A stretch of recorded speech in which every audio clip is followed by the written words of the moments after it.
The case for a gold standard.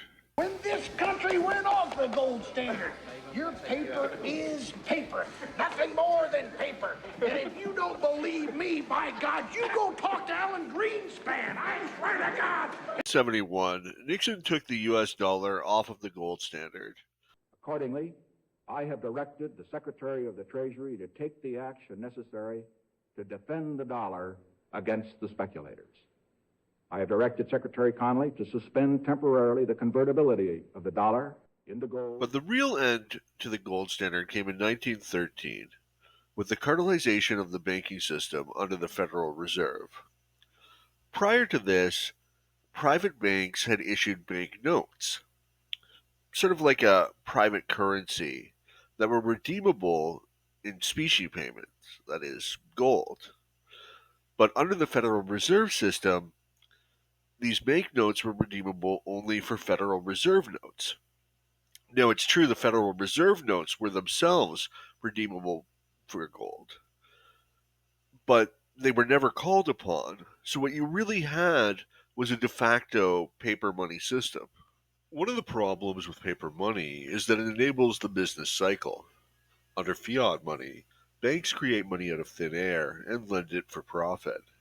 This artificial bank credit expansion mimics increased consumer savings, leading to malinvestment in capital goods industries. Because consumer time preference hasn't changed, this overinvestment in capital goods industries must eventually be liquidated. The process of liquidation is known as the bust. On its own, the business cycle is usually relatively mild, but government intervention can prolong the downturn. You have an inflationary boom, you have to have a recession. Recession is a necessary product of the boom. Therefore, the best thing to do is get it over with fast, right? And then you have a recovery situation. In other words, let the market do its recession adjustment work quickly so that you get back to full employment very rapidly. Now, before 1929, I'm not saying we had monetary freedom before 29, but before 1929, the government did not interfere in recessions. It somehow felt that its business was allowed the free market to work.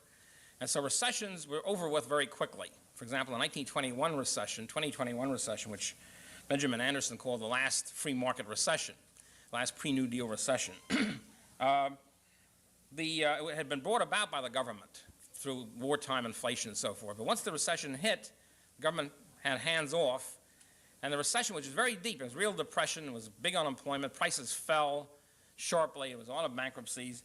It was over in 9 months, essentially over. By the time the status of that period, who were getting stronger, not as strong as they were later, by the time the status had convinced President Harding, by the way, Harding is one of my favorite, well, my only quasi-favorite president of the 20th century. He's kind of a lovable character. His instincts were pretty good. He just wanted to sit in the White House and play poker. And by the time the status were headed by Hoover, by the way, it's another story I can't get into now since I'm already getting over time. The status headed by Hoover, just about, who was very powerful in the Harding administration, just about convinced Harding to start intervening massively. We've got to check this depression. We've got a big public works increase and big inflation of credit. By the time he was able to convince Harding, the recession was over. The free market had worked so fast that the government couldn't intervene. Fiat money is prone to inflation, since it is a lot easier to print paper than it is to mine or purchase gold. This is problematic because it discourages consumer savings. But consumer savings are foundational to long-term economic growth. Some people worry that a gold standard would lead to deflation. It is true that under a free market economy with a gold standard, prices decrease by a few percent a year. But this is a feature, not a bug. Most consumers aren't going to change their spending habits just because a year from now something will cost 1 or 2% less. A lot of consumption is unavoidable for most people anyway.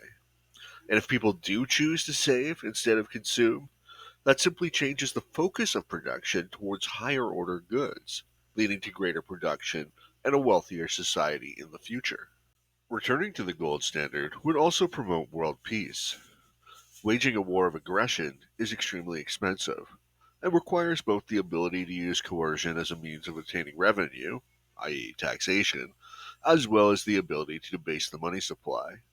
In 1914, during World War I, the first thing every power did was go off the gold standard, so they could finance the war through printing money. not expanding, if the Fed was not manipulating the market.